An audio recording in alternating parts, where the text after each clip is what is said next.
السلام علیکم ورحمۃ اللہ وبرکاتہ۔ میرے دوستو، آپ صلی اللہ علیہ وسلم نے قیصر روم کی طرف جو خط بھیجا تھا وہ پڑھ کر آپ کو سناتا ہوں۔ بسم اللہ الرحمن الرحیم۔ من محمد عبد اللہ ورسولہ الی ہرقل عظیم الروم، سلام علی من اتبع الہدی، اما بعد فانی ادعوک بدعایت الاسلام اسلم تسلم یؤتک اللہ اجرک مرتین، فإن توليت فإن عليك إثم الأريسيين، يا أهل الكتاب تعالوا إلى كلمة سواء بيننا وبينكم ألا نعبد إلا الله ولا نشرك به شيئا ولا يتخذ بعضنا بعضا أربابا من دون الله، فإن تولوا فقولوا اشهدوا بأننا مسلمون۔ بسم اللہ الرحمن الرحیم۔ اللہ کے نام سے شروع جو بے حد مہربان نہایت رحم والا ہے۔ یہ خط ہے محمد صلی اللہ علیہ وسلم کی جانب سے عبد اللہ جو اللہ کے بندے اور اس کے رسول ہیں، الی ہرقل عظیم الروم، ہرقل عظیم روم کی طرف۔ سلام علی من اتبع الہدی، سلامتی ہو جو ہدایت کی پیروی کرے۔ اما بعد، حمد و صلات کے بعد، فانی ادعوک بدعایت الاسلام، میں اسلام کی طرف تمہیں دعوت دے رہا ہوں۔ اسلم تسلم، اسلام لے آؤ سلامتی سے رہو گے۔ یؤتک اللہ اجرک مرتین، اللہ تعالیٰ دوہرا اجر عطا فرمائیں گے، یعنی عیسائیت پر چلنے کی وجہ سے اور میری شریعت پر چلنے کی وجہ سے، کہ جب عیسائیت تھی تم نے عیسائیت کو قبول کیا، اب عیسائیت ختم ہو گئی، اب شریعت محمدی پر بھی تم عمل کر رہے ہو تو تمہیں دوہرا اجر ملے گا۔ فَإِن تَوَلَّيْتَ فَإِنَّ عَلَيْكَ إِثْمَ الْأَرِيسِيِّينَ، اور اگر تم نے منہ موڑا تو تیرے اوپر عوام اور رعایا کا گناہ ہوگا، کہ کیونکہ تم ان کے ایمان نہ لانے کے سبب بن رہے ہو تو تمہارے اوپر تمہارا اپنا گناہ اور تمہاری رعایا کا گناہ بھی تمہارے اوپر ہوگا۔ یا اہل الکتاب تعالوا الی کلمۃ سواء بیننا وبینکم الا نعبد الا اللہ ولا نشرک به شیئا، اے اہل کتاب اس کلمہ کی طرف آؤ جو ہمارے درمیان اور تمہارے درمیان مشترک ہے، وہ یہ ہے کہ صرف اللہ عز و جل کی عبادت کریں اور اس کے ساتھ کسی کو شریک نہ ٹھہرائیں۔ ولا يتخذ بعضنا بعضا، اور نہ بنائے ہمارا بعض کو رب اللہ کو چھوڑ کر اللہ کے ماں سوا کسی کو معبود نہ مانے۔ فإن تولوا، پھر اگر وہ منہ موڑیں، فقولوا، پس تم کہو، اشہدوا، تم گواہ بن جاؤ، بے شک ہم مسلمان ہیں۔ میرے دوستو، انبیاء کرام علیہم السلام دعوت میں وہ چیز پیش کرتے تھے جو پہلے سے اتفاقی ہوتی تھی۔ یہ والا نامہ لے جانے والے حضرت دہیہ کلبی رضی اللہ تعالیٰ عنہ تھے، جو بہت حسین و جمیل تھے، خوبصورت تھے، اور قیصر روم اس وقت فارس پر فتح یابی کے لشکر میں حمص سے پیدل چل کر بیت المقدس پہنچا ہوا تھا۔ حضرت دہیہ کلبی رضی اللہ تعالیٰ عنہ 7 ہجری میں بیت المقدس پہنچے۔ بصرہ گورنر کے واسطے سے یہ والا نامہ قیصر روم کے دربار میں پیش کیا گیا اور ایک پرتاثیر بیان فرمایا۔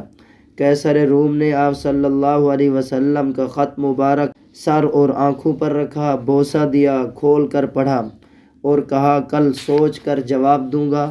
قریش کی تلاش کی گئی تو اس زمانے میں حضرت ابو سفیان رضی اللہ تعالی عنہ اور بھی ان کے ساتھی تھے، یہ بغرض تجارت ملک شام میں گئے ہوئے تھے، مقام غزہ میں مقیم تھے۔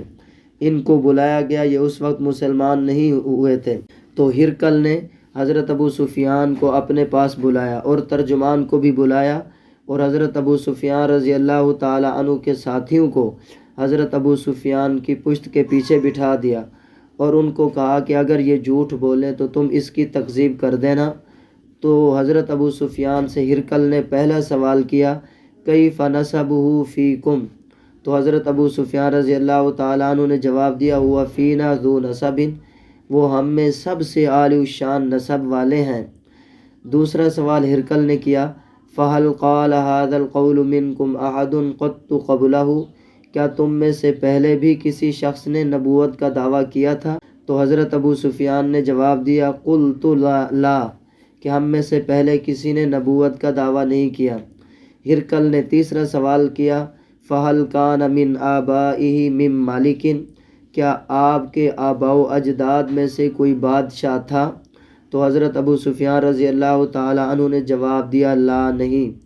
ہرقل نے چوتھا سوال کیا فاشراف الناس اتبعوہ ام ضعفاؤہم، کہ ان کے پیروکار امراء ہیں یا فقراء ہیں؟ تو حضرت ابو سفیان رضی اللہ تعالی عنہ نے جواب دیا بل ضعفاؤہم، کہ ان کے پیروکار ضعفاء ہیں، جی امراء نہیں ہیں۔ اب ہرقل نے پانچواں سوال کیا ایزیدون ام ینقصون، کہ ان کی تعداد میں اضافہ ہو رہا ہے یا کمی ہو رہی ہے؟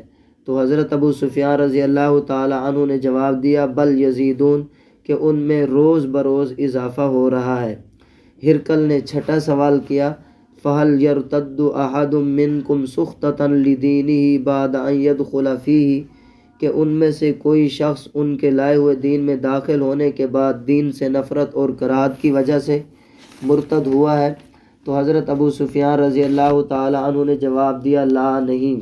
ہرقل نے ساتواں سوال کیا فہل کنتم تتہمونہ بالکذب قبل ان یقول ما قال، کیا تم اس کو دعوی نبوت سے پہلے متہم بالکذب کرتے تھے؟ تو حضرت ابو سفیان نے جواب دیا لا نہیں۔ ہرقل نے آٹھواں سوال کیا فہل یغدر، کیا اس نے کبھی عہد شکنی کی ہے؟ تو حضرت ابو سفیان رضی اللہ تعالی عنہ نے جواب دیا لا نہیں۔ ایک بات ہے، ہم ایک معاہدے میں چل رہے ہیں جو ہمارے اور ان کے مابین ہوا ہے، اس کے بارے میں نہیں جانتا وہ اس میں کیا کریں گے۔ حضرت ابو سفیان کہتے ہیں اس کلمہ کے علاوہ مجھے کوئی اور چیز داخل کرنے کی قدرت نہ ہوئی۔ ہرقل نے نوواں سوال کیا فہل قاتلتموہ، کیا تم نے اس سے کبھی جنگ لڑی ہے؟ تو حضرت ابو سفیان رضی اللہ تعالی عنہ نے جواب دیا نعم، جی ہاں، ہمارے مابین اور ان کے مابین جنگیں ہو چکی ہیں۔ ہرقل نے 10واں سوال کیا فکیف کان قتالکم ایاہ، پھر تمہاری جنگ ان سے جو ہوئی وہ کیسی رہی، تم جیتے یا وہ جیتے؟ تو حضرت ابو سفیان رضی اللہ تعالی عنہ نے جواب دیا الحرب بیننا و بینہ سجال ینال منا و ننال منہ، کہ کبھی وہ ہم سے جیت گئے اور کبھی ہم ان سے جیت گئے۔ ہرقل نے 11واں سوال کیا ماذا یأمرکم، کہ وہ تمہیں کس چیز کا حکم کرتے ہیں اور کن چیزوں سے منع کرتے ہیں؟ تو حضرت ابو سفیان رضی اللہ تعالی عنہ نے جواب دیا یقول، وہ نبی کریم صلی اللہ علیہ وسلم کہتے ہیں اعبدوا اللہ، اللہ کی عبادت کرو، ولا تشرکوا بھی شیئا، اور اللہ کے ساتھ کسی کو شریک مت ٹھہراؤ، واترکوا ما یقول آباؤکم، اور چھوڑ دو تم اس چیز کو جو تمہارے آباء و اجداد کہتے تھے، بتوں کی پوجا کرنے کو چھوڑ دو۔ وَيَأْمُرُنَا بِالصَّلَاةِ وَالصِّدْقِ وَالْعَفَافِ وَالصِّلَةِ، وہ نبی ہمیں حکم کرتے ہیں نماز کا اور سچائی کا اور پاک دامنی کا اور صلہ رحمی کا۔ میرے دوستو، بادشاہ نے ایک محل میں سارے دروازے بند کر کے سب کو باہر نکال دیا، ارکان پارلیمنٹ رہ گئے۔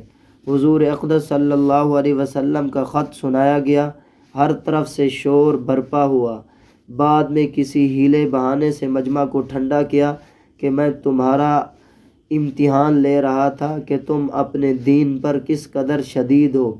حضرت دہیہ کلبی رضی اللہ تعالی عنہ کو روما کے ایک بڑے عالم جس کا نام زواتر تھا اس کے پاس بھیجا۔ اس بڑے عالم نے دربار منعقد کیا، تمام بڑے بڑے بطارقہ، راہب اور پوپ وغیرہ کو جمع کیا اور اس نبی کی دعوت دی۔ چونکہ یہ حضرت دہیہ رضی اللہ تعالی عنہ کو تنہائی میں کہہ چکے تھے یہ واقعی نبی مرسل ہیں، ہم ان کے سارے اوصاف آسمانی کتابوں میں پڑھ چکے ہیں۔ جب کلیسا گرجا میں اس کا اعتراف کیا تو سارے لوگ اس پر ٹوٹ پڑے، ان کو مارنے لگے۔ حضرت دہیہ رضی اللہ تعالیٰ عنہ نے یہ قصہ قیصر کو بتایا۔ معجم طبرانی میں ہے، قیصر نے کہا میرا نظریہ زواتر جیسا ہے، اگر میں ایمان لاتا ہوں تو مجھے اندیشہ ہے کہ میری حکومت ختم ہو جائے گی اور لوگ مجھے قتل کر ڈالیں گے۔ کاش وہ اسلام لے آتا، اسلم تسلم کے الفاظ پر غور کر لیتا، دنیا اور آخرت دونوں میں سلامتی سے رہتا۔ پھر بعد میں اس نے ایک صندوق منگوایا جو سونے سے جڑا ہوا تھا، اندر سے سونے کا قلم دان نکالا اور ادب کے ساتھ اس خط کو محفوظ کر لیا۔ بعد میں اپنی اولاد کو وصیت کی کہ تمہاری حکومت اس وقت تک رہے گی جب تک تم اس خط کا احترام کرتے رہو گے۔ میرے عزیزو، حضرت دہیہ کلبی رضی اللہ تعالی عنہ کو آپ صلی اللہ علیہ وسلم نے خط دے کر بھیجا، اکیلے تھے۔ اس سے معلوم ہوتا ہے کہ خط حجت اور معتبر چیز ہے، اور خبر واحد بھی سند اور حجت ہے۔ اور یہ بھی معلوم ہوا کہ ایمان نام لینے اور پہچاننے کا نہیں ہے، اچھا سمجھنے کا نہیں ہے، بلکہ دل سے تصدیق کرنے کا نام ہے۔ قیصر نے دل سے تصدیق نہیں کی، حالانکہ آپ صلی اللہ علیہ وسلم کی حقانیت کا قول کرتا رہا۔ خط کے احترام کی وجہ سے ایک عرصہ تک اس کی حکومت باقی رہی۔ یہ پہلے خط کا خلاصہ بیان کیا ہے۔ اللہ تعالیٰ مجھے تمام مسلمانوں کو عمل کرنے کی توفیق عطا فرمائے۔ کل انشاءاللہ آپ صلی اللہ علیہ وسلم نے جو دوسرا خط خسرو پرویز کی طرف بھیجا تھا وہ بیان کریں گے۔ آپ سے گزارش یہ ہے، یہ حضور اقدس صلی اللہ علیہ وسلم کے شمائل ہیں، خصائل ہیں، ثواب کی نیت سے شیئر کیجئے۔ نیز آپ کو کوئی بھی دینی مسئلہ درپیش ہو وہ بھی استفسار کر سکتے ہو۔ مفتی محمد افضل اوفی۔